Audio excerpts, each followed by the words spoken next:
Todd here for MLB Trade Rumors. We recently saw a few teams unable to agree to terms on 2020 contracts with some young star players. Specifically, I'm thinking of the Nationals and Juan Soto and the Cardinals and Jack Flaherty. Are those guys going to hold out? Are they? No, none of that. No worries. The teams just waved a magic wand and they set salaries for those players. Why? How? What does it mean?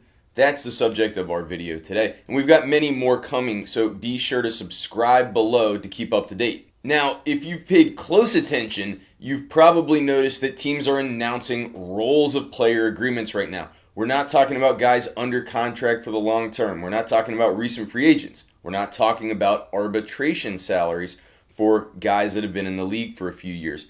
These are deals with players that are some of the least experienced players on the big league roster. And teams have the right to control them at whatever price the team wants, so long as it is at or above the league minimum, which right now is $563.5 thousand. So teams generally just get these guys to sign on the dotted line. Many of them have very little, if any, MLB experience at all. Teams have all the leverage. That's the situation we're dealing with guys like Flaherty and Soto.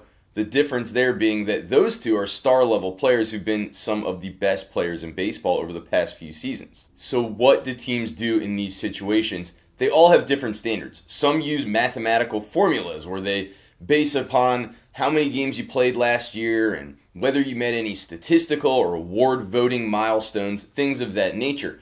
Others work it out on a case-by-case basis. Some of them, there's some indication in the public as to what the basis is. Others, it's pretty much a black box so far as we know. But why would a team have any incentive to give more than they need to?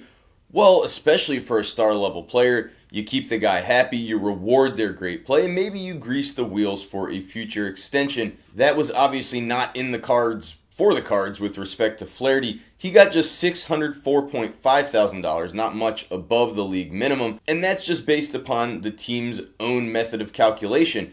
According to Derek Gould of the St. Louis Post-Dispatch, Flaherty would have gotten $10,000 more because of a bonus for finishing fourth in the National League Cy Young voting, kind of a hilariously low bonus there, but it got wiped out because the team docked him $10,000 for declining to agree. He didn't put his name on the dotted line. The team still got to impose the salary term. That's why his contract was renewed rather than being an agreed upon figure. Now, Soto did do a bit better. He got $629.4 thousand, but in his case too, you look at it and you think it's 20 grand for guys that are making a lot of money, but money that they can only make during a very short playing career. So a bit of a trivial difference if we're being honest. Now look, teams have plenty of time to make up for any hurt feelings here. These guys still years away from free agency. At the same time, they're both going to qualify for arbitration next year. So, hey, if the team's going to do them that way, you have to imagine that these players are going to be looking to make every penny that they can when they get a little more leverage this time next offseason. But the big question is what this means for the long run. We know these guys are very likely to far out earn any of the money that we're talking about here. Just look at Mike Trout, the best player in baseball. It was a long time ago now, but he had a squabble, and his agent blasted the Angels for the sort of ridiculously low amount they paid him. The next winter, the team changed its tune. It gave him $1 million, and later in that same spring, reached an agreement on a big extension. Of course, he's now got an even bigger extension, and Trout is going to probably end up with the Angels for his entire career. That happens. Blake Snell, Ryan Zimmerman, among the other players that have been renewed, disagreed with their contract, but eventually signed one or more extensions to stay with their team. So it is possible. On the other hand, the Cubs agreed to what was a record $1.05 million pre-arbitration salary with Chris Bryant. No deal yet between them, remains to be seen. And we've seen other big contracts. Carlos Correa and Mookie Betts both were renewed by their teams, despite being offered $1,950,000 respectively. They didn't agree to those terms. Neither of those guys has a long-term deal at this point. The point is, we don't really know. The outcomes are all over the map. Obviously, they depend on quite a few other factors.